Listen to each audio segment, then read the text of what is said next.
All right, leaders, welcome back to another episode in Lessons in Leadership. If this is your first time joining us, we are a company and a channel dedicated to equipping leaders with the tools and resources necessary to be the best leader they possibly can, whether that's the leader of themselves, a leader of a family, or a leader of a large organization. We believe all people have the ability to be a leader. We don't believe that leaders are born. We believe that leaders are made. So today we're going to get into what I think is a very overlooked concept, but very vital. If you've joined us at all, you're familiar with our 4 pillars of success. Allow me to just briefly cover those. So we have people, process, product, promotion. People, the ones that do the actual work for us, our employees. The process, another word for system, the system in which we do something, right? We have a detailed step-by-step recipe we follow for success. And then the product, so product or service is what we offer to the market, what we offer to the customer. And then finally, promotion. Promotion is the way in which we notify the customers of our product or service and get the word out there into the community.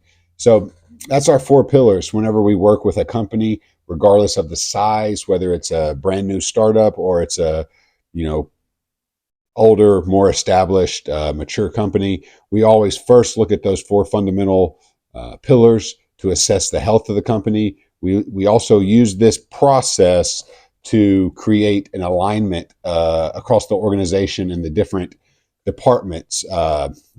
Sometimes you hear silos, so we get them all using the same language, the same verbiage of how to describe something, how to catalog something. So when we talk about an issue, we're all talking about it through the same framework, which allows to break down communication barriers. So that's a quick recap of our 4 pillars business philosophy that we use. So what I want to talk about today is, if you've seen our last episodes, we've talked about the importance of the process or the system. And obviously we're a leadership focused company. So we've talked about leading and the importance of leading, what it means to be a leader, what it means to difference between management and leadership. So today I want to use both of those concepts and sort of put them together. The title of this episode is Managing Systems, Leading People. So when we're managing something, it means that we're assessing how it's doing, we're tweaking it to improve the outcome, right? We're measuring current progress, we're measuring inputs, outputs, and using all that data to hopefully improve. Now, while we can see this could be used in some applications with humans, with people, as far as an athlete, say a track runner or someone like that, in actuality, there's a system that's getting that track runner to hit new personal records, to hit new, their best times. It's a process of controlling what they're eating, their workouts, their sleep, everything involved in making them perform at the highest level. So when I say managing systems, a system is like a recipe. It is a step-by-step process that gets us something very important. It's a repeatable and predictable outcome. So if I have a recipe for grandma's meatloaf, following that recipe, provided that it's accurate, should yield me a pretty similar product to what grandma used to make. Not always. It's not always going to be perfect, but it's going to be very, very similar. And then if it isn't exactly what I wanted, I can go back and look at each step in that recipe and say, okay, maybe I needed to add a little more of this, subtract some of this, extend the cooking time, whatever it might be, to get that desired outcome. So now I have a system, I have a way of measuring the inputs into it, and then I have a way of assessing the final product and going back and tweaking the system to alter the outcome. That is a system. That is the importance of managing a system in business. So A system is the fabric that weaves together all moving parts of a business. It's how everything works. It's how invoices get sent to accounts payable, receipts get sent to accounts receivable. It's how we order product. It's how we receive product. It's how we inventory product. It's how we engage customers. It's how we follow up with customers. It's every single thing we do in our, from getting the raw materials, hiring people to make the product, all the way to delivering the product to the customer. There's a system. So there's an overarching, macro system, and then there's micro systems in each individual process. Often you think about systems, probably the greatest example is going to be franchises. Franchises, their power is not in how good McDonald's makes the burger, how good, Taco Bell makes its quesadillas. It's in how they're able to systematize every single process so that virtually no matter where you locate one of these franchises, anywhere in America or across the world, there's a certain level of almost guaranteed success if the systems are adhered to and followed.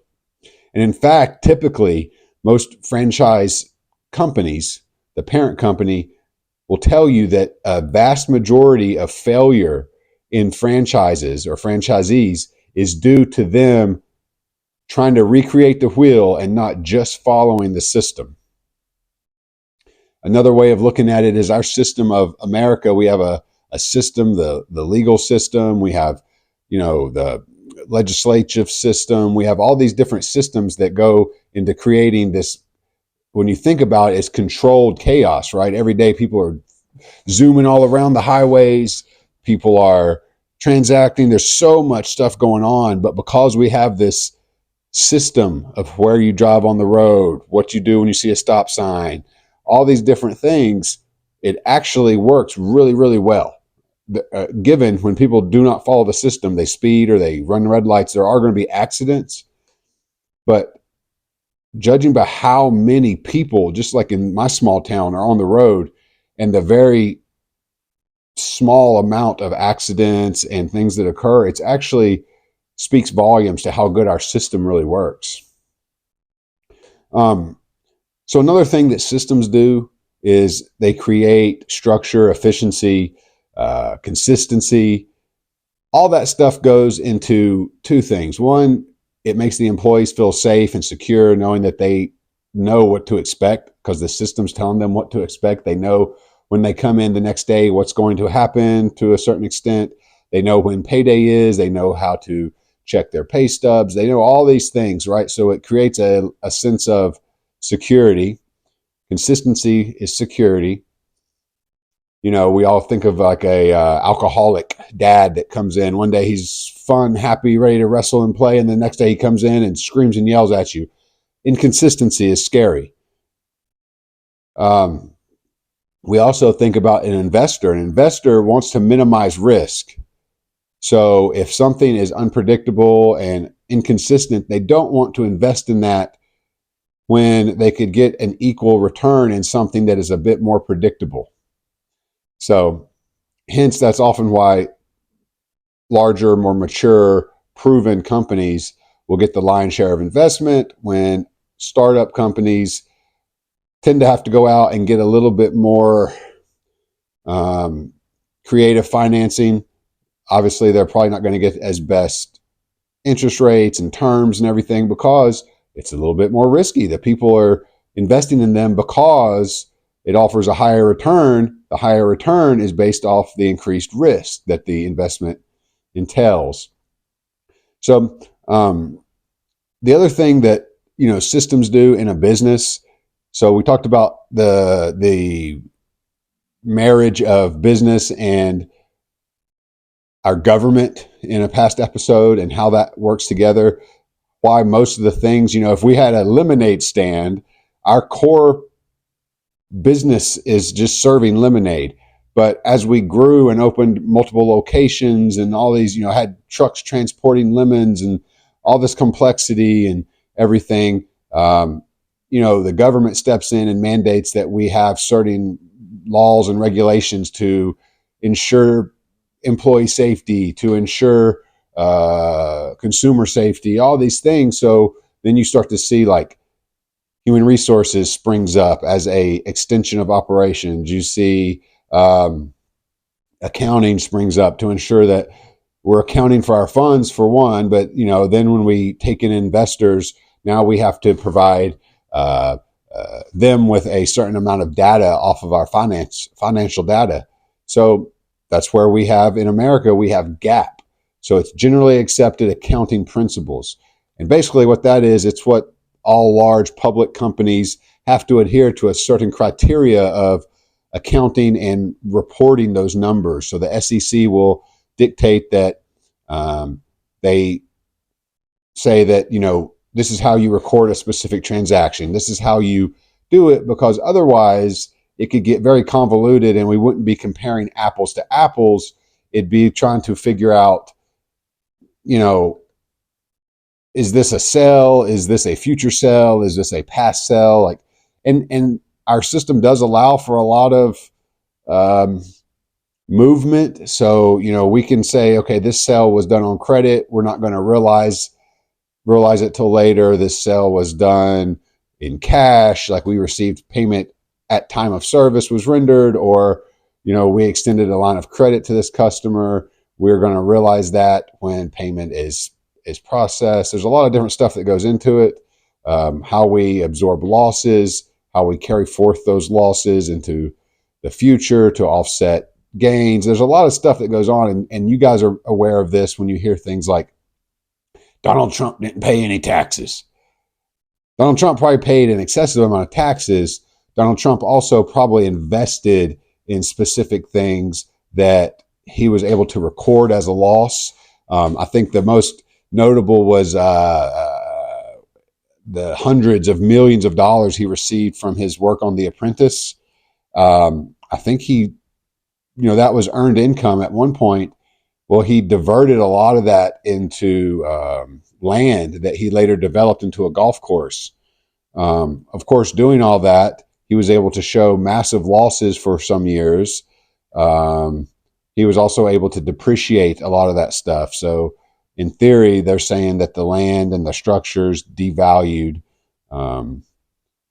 when in actuality, they probably appreciated and went up in value, but that's how our legal system, that's how our financial system allows for you to depreciate. So he's able to offset a lot of that income through using the system to his favor. And, that's just an example of how the system is there. It's there to protect, it's there, but if you know the system and you're able to use it, you can use it to your benefit. So he probably did pay taxes. He just probably offset it with a lot of other tax advantaged claims and uses. So this allows, though, any CPA, any tax professional, accountant is going to be able to look at a large company, Donald Trump's taxes, anybody, right? They're going to be able to look at it, and while it may be complex because, there's going to be different entities involved and LLCs and corporations and trust companies and incomes and outgoing and expenses and losses and gains and losses, all these different things. So it does get complex. And sometimes there's going to be a little bit of deterrence, or there's going to be a little bit of disagreement in if this was proper transaction. But for the most part, you can still read and tell the story that it's trying to tell. You can figure out because they had to do certain things a certain way, right? So there's a system for getting there. So not to get too far off on that tangent, but that's the importance of us all having a specific accounting system, is that it allows us all to know that we're using like terms, like numbers, and be able to tell that if it's a loss, it's really a loss. Or if they're claiming a loss, this is why they're claiming it. It may not actually be a loss on the balance sheet so much, but it's a loss when it comes to taxable income. So let's get off income. I know that can get boring. But that's the importance of systems. So when I say managing systems, I mean that as a person in a charge of a department or a company or a large organization, your job is to go in and look at things through the lens of how does this process go from A to B? And are there any inefficiencies from A to B to C to D that I can improve to improve the outcome of that system? And the outcome can be the quality of the product, it can be the timeliness of the product, it can be the cost of the product, it can be all of those. So, if we're talking about a franchise and we're putting together that burrito, I'm sure that Taco Bell or whoever it is has a very specific process for how they take the customer order, how it gets, communicated to the person making it, then how it gets rang into the register. And even when they're building the burrito, how it gets, each scoop is a certain size. There's a certain way to wrap the burrito, a certain way to ensure that the order is correct before given to the customer, and then a system for how we take the payment and log that into our register. And then at the end of the night, how we account for that, how we reconcile sales. So those systems, when you're looking at something, you want to look at it not as people, but as systems. The people are working the systems. So when you're managing that place, you're managing the systems, because the systems are robotic. The systems are the same every time, should be yielding the same stuff. So if there's a deviation, you can go back and look at where in that process did something break down. If we want to improve it, we can look at where in that process can we improve something, right? Like Ford was able to put a system together that had more of a repeatable process, that somebody did one specific duty instead of one or two people, building the car from scratch like they had. He put together a system that allowed one person to put the door on, one person to assemble, certain things. But overall, that system yielded a much more efficient. It was much more efficient, and the final product was a more affordable vehicle. So that's how I want you to think when you're thinking about the four pillars. We want you to, when we talk about processes or systems, we talk about seeing everything in your company as a process, seeing how you structure your day as a process, how you approach tasks as a process. By doing that, you'll begin to train yourself to look at things as a process, to see things through that lens, and to assess things that way. Sort of like we always talk about, if I said, hey, I want you to find me a white car. Okay, I'm going to pay you if you can find me a white Toyota Camry, and it would cause your mind to become hyper focused on looking for white Camrys because you're incentivized. Same thing, if you know that for every system or process that you improve in your business, you're going to get a better product, you're going to get a cost savings, you're going to become hyper focused on seeing things as processes that you can improve on. Okay, so we talked about managing the process. Now we're going to talk about leading the people. So the first pillar of our four pillars process, or four pillars framework, is people. And why it's the first is because people are everything. So a business is literally about solving problems for people. We don't, we might have a business that solves problems for animals, but it's to solve problems for the animals of the people. It's all about people. And then we hire people to help us solve those problems. Now, everybody knows our people that we hire will also cause us problems, but it's our ability to, as business owners or entrepreneurs, to take other people and use them to help other people. So we designed a business to somehow serve people in some way. Now we've hired people to help us serve those people, and we have to figure out how to make the people we've hired the best versions of them that they can be. That's our goal, right? We're trying to offer the best product to help our people, the consumers, the most, and we're trying to make our people we hired to do that job the best we can. So how do we do that? Well, one of the things that we subscribe to is very age old, and most people know it. It's called Maslow's hierarchy of needs.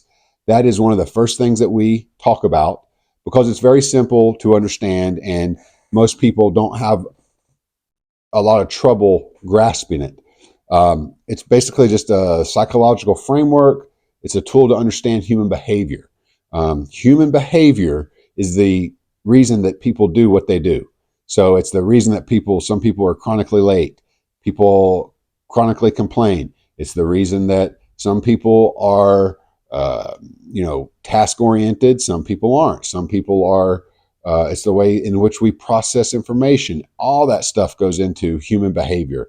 Most of it's learned behavior, just like, Maslow put that together for why humans do what they do. We know that there's been lots of other studies on how you can train like a dog to do stuff, how you can train a horse to do stuff. Well, although humans are amazing creations, we still have this animal behavior and we're very trainable. We can be trained to do what we want. And in our other individual programs, our Fit, Fearless, and Free, which is a program designed to improve individuals, we really get into that and how we retrain human behavior to want to be fit, to be fearless of the mind and get over our individual fears that hold us back, and ultimately become free of the spirit, free to transcend the ego, transcend worrying about what others think, transcend. We also talk about financial freedom, to be able to do and go where we please because we've made we've placed the right behaviors in there to get us to a place where we're no longer held captive by money, depending on someone else. So anyway, to get back to what we're saying, that's what we want to look at, is how do we lead people to become the best versions of themselves? First thing we have to understand is why they do what they do. So human behavior. Basically, we think about several human needs, the basic human needs, safety. So if we capsized in a boat and we ended up on an island, the first thing we'd want to do is find shelter and food and fire, right? To know that we're safe from the elements. Same thing with a company. People want to be safe.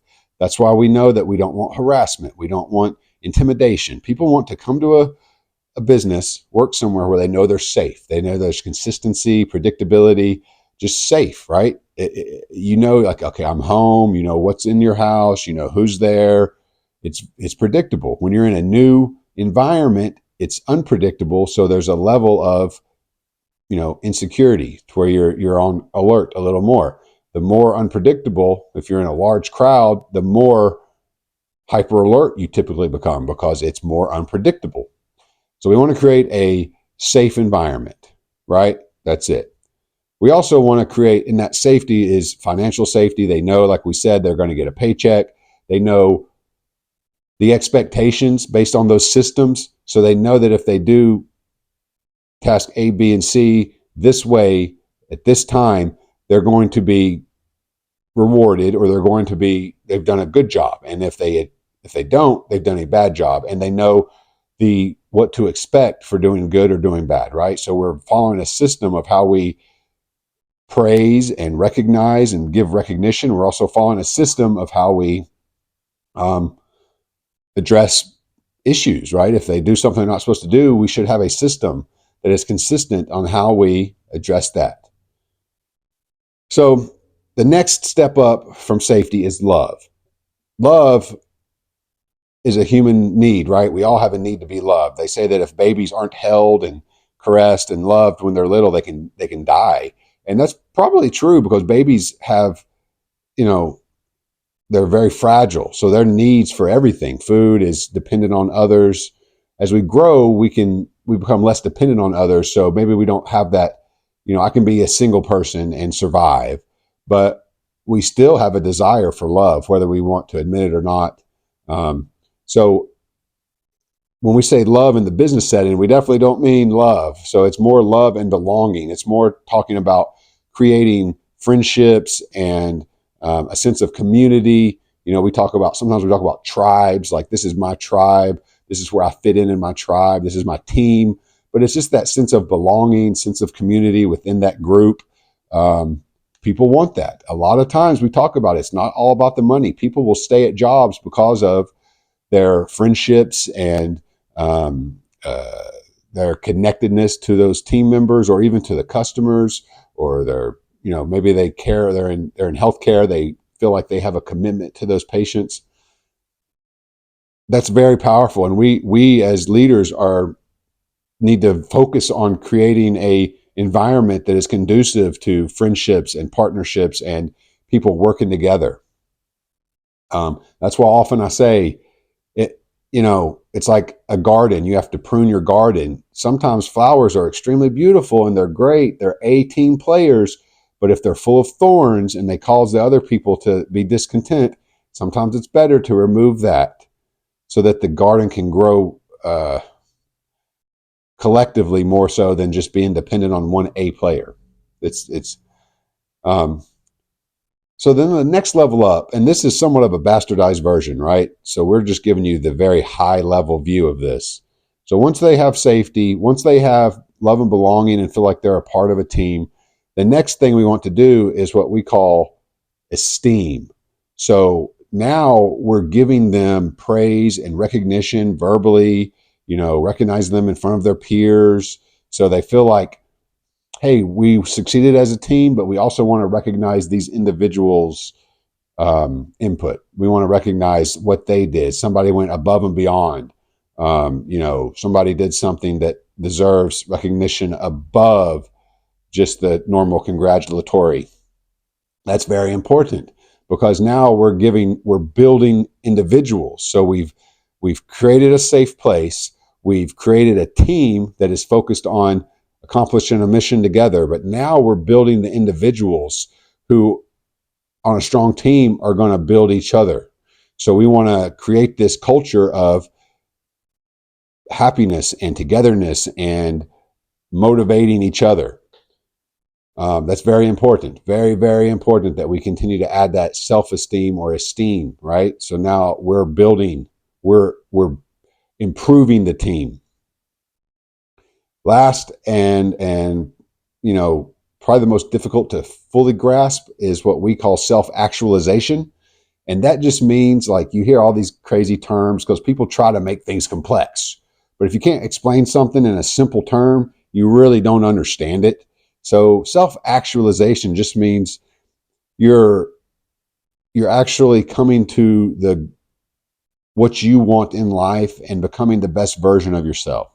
So this is often seen once people sort of transcend up the ladder in companies. They get to a certain level where their income's high, they have a pretty good quality of life, they've probably got enough savings, but they feel like they want just a little more out of life. So they really start to pursue what their individual desires are. Maybe this is specific projects that they want to work on. Maybe it's mentoring, all different kinds of things. But it can really be seen as, okay, now I'm reached a certain level of success doing what we're doing. I want to become a greater version of me. So we as leaders can foster this by making sure that we're creating leaders out of everybody. So each individual is going to have a different level of self-actualization. If we're looking at a kitchen, the dishwasher may have this aspiration to become a cook. The cook may have a aspiration to become a chef. The chef may have this aspiration to become, a general manager or whatever it may be. And they may also say, hey, I've been doing this for a couple of decades. I want to figure a way to get out of cooking. And so we as leaders need to look at how can we help each individual, because that chef that wants to get out of the business still has value to help all those people behind him self-actualize. He knows what it takes to go from a dishwasher to a cook, from a cook to a chef. He doesn't necessarily know what it takes to go from chef to general manager, but we can help that, or we can also help him, because what's important to know is that we as individuals are doing this same process for us, that we're creating teams, that we're creating things that we excel in, and we're trying to self-actualize, because you're never going to let people rise under you to a level above you. Like, not that you're going to purposely try, but you're sort of the bottleneck, or you're the stopper. Like, the higher you take yourself, the higher you can pull people behind you. So you should constantly be trying to improve yourself. And in doing so, you're going to meet people, you're going to meet other people that are focused on improvements, and you're going to be able to help that chef now because maybe you know somebody in car sales, or maybe you know somebody in real estate, or just something that you could help him say, hey, I know a guy that does this. Why don't you go talk to my buddy, see if he can help you?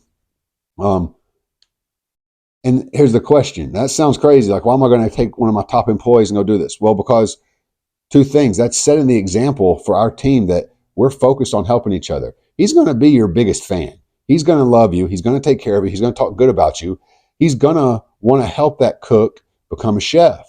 So you're creating this whole line, a succession line of people that are growing. So you can't be so limited to think, I'm going to keep my chef here shackled to this kitchen. No, he wants to help all those people self-actualize, help him self-actualize. He'll be your biggest fan. He'll sing your praises, and he'll probably be a customer.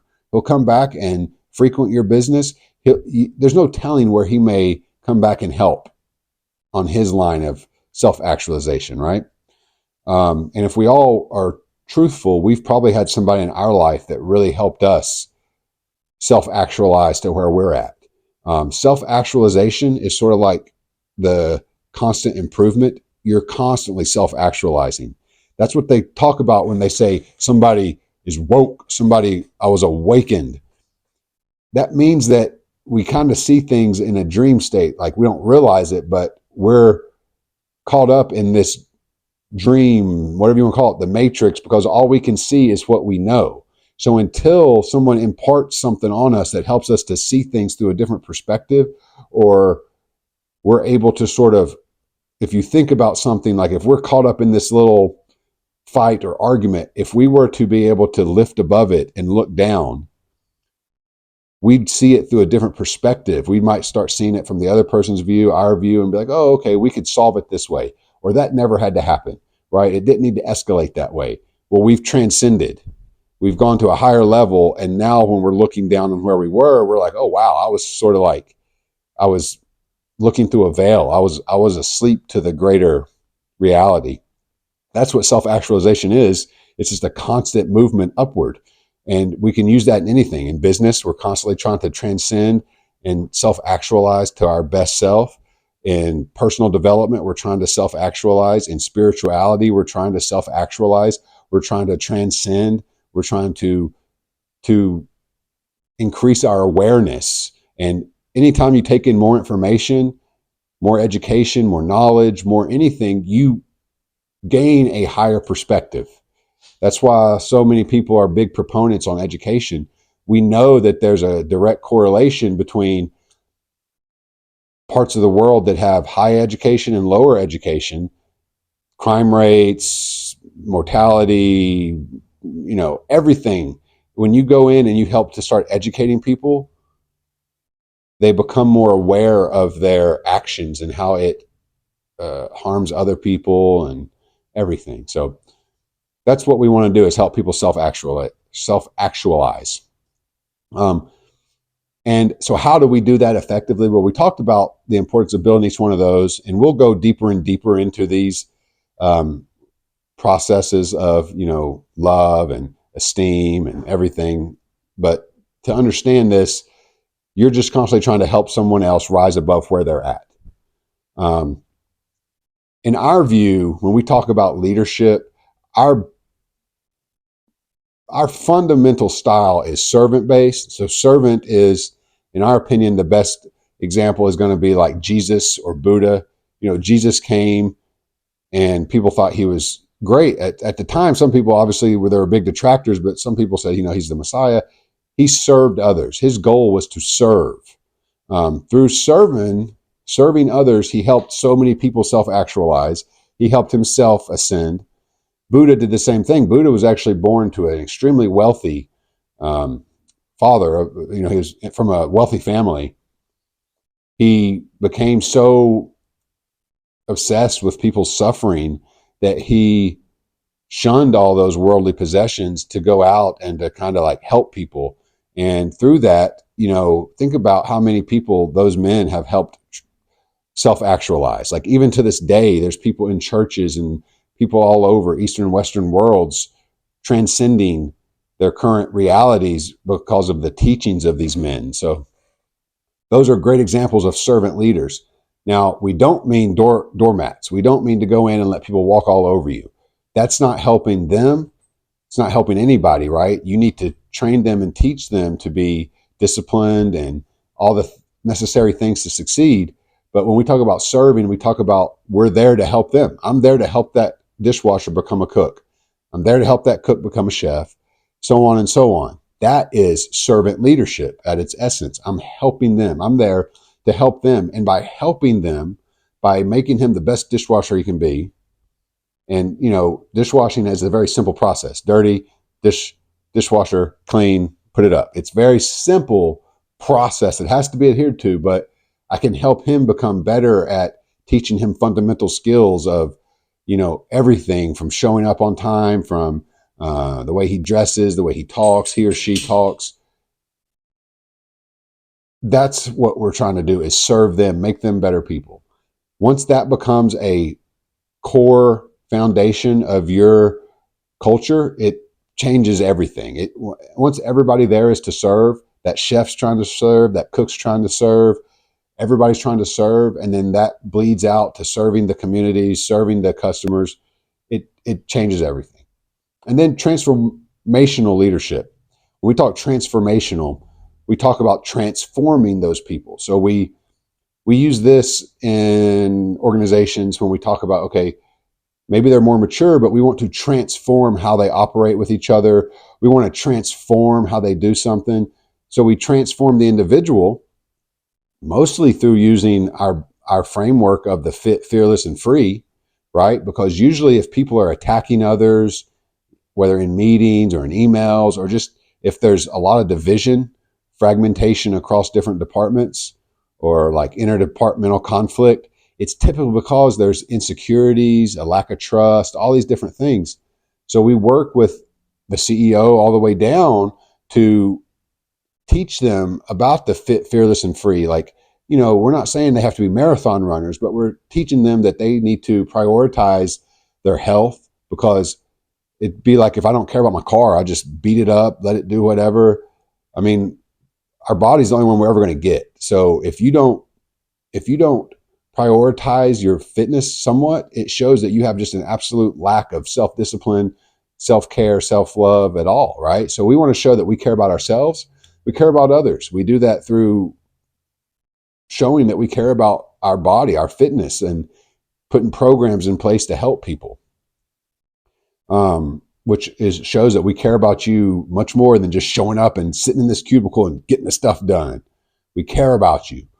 And then the fearless, we want to help you overcome your fears. Like, hey, you're a receptionist, but have you ever thought about going and trying this? Or we have tuition reimbursement. Have you ever thought about doing this? We're helping them self-actualize, but we're doing it through helping them overcome their fears that they don't think they're worthy or valuable enough or smart enough. And then, of course, the free is just helping people become their best self, become free of worry, of speaking out in meetings, become free, like teaching them financial principles that help them get to where they want to be. Like, if you can imagine, if you have a director of marketing and you get them a little more fit, you get them a little more fearless to go out and approach sales or do different things, and then you also help them to be more financially free, like they're going to be so much more devoted as an individual. So that's really what we do. We try to transform people, and through transforming the individual, we transform the organization, because an organization is just an organism or a group made up of a bunch of individuals. So we transform them from the individual to the group. So that's what transformational leadership is trying to transform something. So between those two, servant leadership and transformational leadership, which have a great amount of overlap and carryover between the two, that's what we talk about when we talk about leadership. Leading is not easy. It's not always cut and dry, black and white. There's a lot of gray area of how to get things done. Nobody's an expert. If they claim to be, they don't know, because you can look at everything's 2020, right? Hindsight. So I can look back and say, well, this guy's the genius. He's had success. Well, so were the people that ran Blockbuster and Kodak and all these companies, even Enron. Like, some of these people were geniuses and very intelligent and surrounded by intelligent people. It's, same with armies. I mean, we're America, we're the superpower, but at one time, Great Britain was. And they were the strongest military, Navy that the world had ever known. Were they bad? Did they make bad decisions? Maybe, maybe not. I mean, sometimes there is an inherent amount of luck at some extent. Now, Great Britain's still extremely strong, so it's not just luck. We're not just lucky, but I'm sure that some of those battles that we had when we were fighting for American independence could have gone either way. So same thing with business. Like, things can go any way. There's disruptions that happen that you just cannot foresee, right? So obviously, England didn't foresee the American colonies breaking away and forming a new country that would eventually become the greatest power on earth.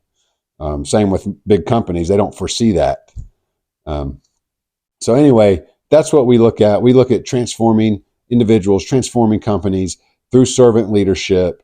And that's what you want to do. So when you walk in daily, you should be looking at processes and delineating between, okay, this is the person doing the process. I want to focus on making this process better.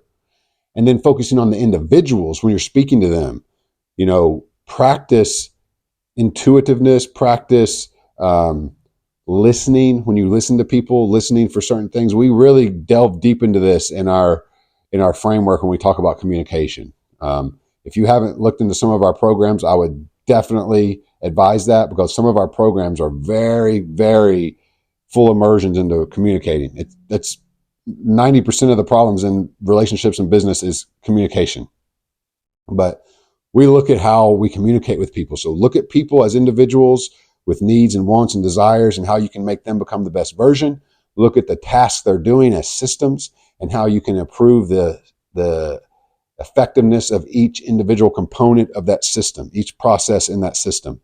That's how you want to look at things every day when you're walking around. Once you develop that type of lens that you see things through, it will slowly but surely change everything. I mean, we use it even when I go somewhere and I'm out in my daily life. I'm looking at things as people versus processes.